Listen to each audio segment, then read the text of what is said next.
Hi எல்லாரும் எப்படி இருக்கீங்க? எல்லாரும் ரொம்ப நல்லா இருப்பீங்க அப்படின்னு நினைக்கிறேன். இன்னைக்கு வந்து ஒரு பியூட்டிஃபுல் மார்னிங் வியூ பாருங்க எவ்வளோ சூப்பராக இருக்குன்னு. காலையிலே வெயிலெலாம் இல்லாமல் கொஞ்சம் அப்படியே மூடமாக இருக்குன்னு சொல்லுவாங்களே அந்த மாதிரி இருந்துச்சு. நல்லா ஒரு ஊட்டி கொடைக்கானல் மாதிரி வெதர் அந்த அளவுக்கு இல்லைனாலும் பார்க்குறதுக்கு அந்த மாதிரி இருந்துச்சு, கொஞ்சம் க்ளூமியாக. ஸோ நேற்று மாவு அரைச்சிருந்தேன் இல்லையா இன்னைக்கு, அப்போது இட்லி தான். இட்லிக்கு வந்து சிம்பிளாக ஒரு நிலக்கடலை சட்னி.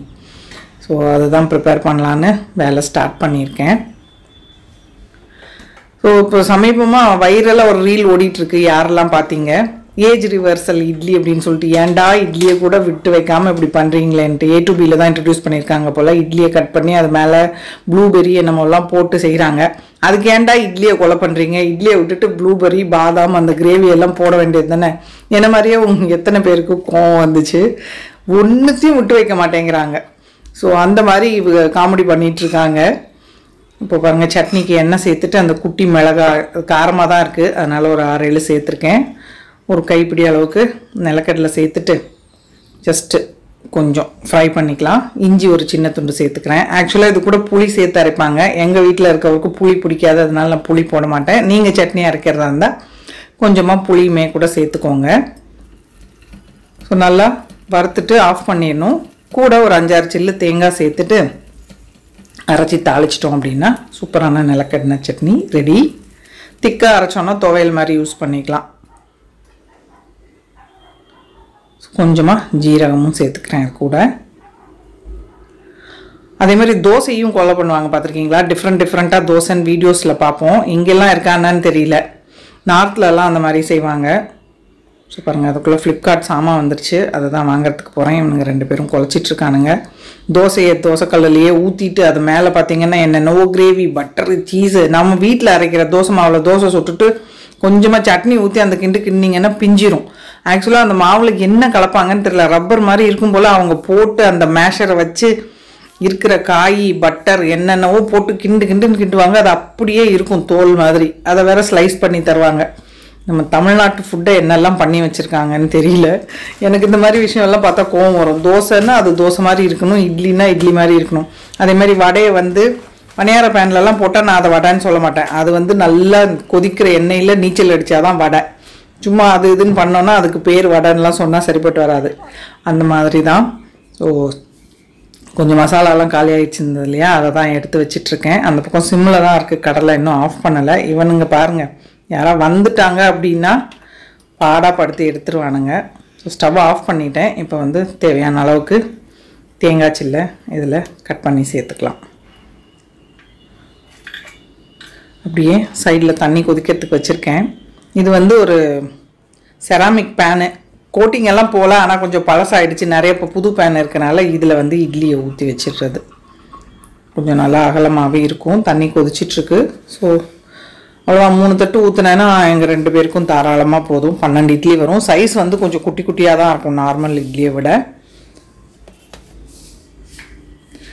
எங்கள் வீட்டில் நான் இட்லி பண்ணாலாம் பிடிக்காது, எங்கள் அக்கா பண்ணுற மாதிரி இல்லை அப்படிம்பாங்க. நிஜமாலுமே எங்கள் சித்திங்க பண்ணுற இட்லிலாம் அப்படியே பஞ்சு மாதிரி இருக்கும். துணியில் ஊற்றுவாங்க, கொதிக்க எடுத்து அப்படியே டைரெக்டாக தட்டில் போடுவாங்களா, வேறு லெவலில் இருக்கும். நானுமே கூட மிஸ் பண்ணுறேன் அந்த இட்லிலாம். ஊர் பக்கம் போய் ரொம்ப நாள் ஆகுது.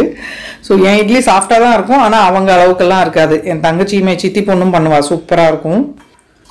ஸோ சட்னிக்கு வறுத்தது ஆறிடுச்சு, சட்னி அரைச்சிடலாம். அதுக்குள்ளே அந்த பக்கம் நமக்கு இட்லியுமே கூட ரெடி ஆகிடும். யாராவது அந்த வைரல் இட்லி ட்ரை பண்ணியிருக்கீங்களா அப்படின்னு சொல்லுங்கள்.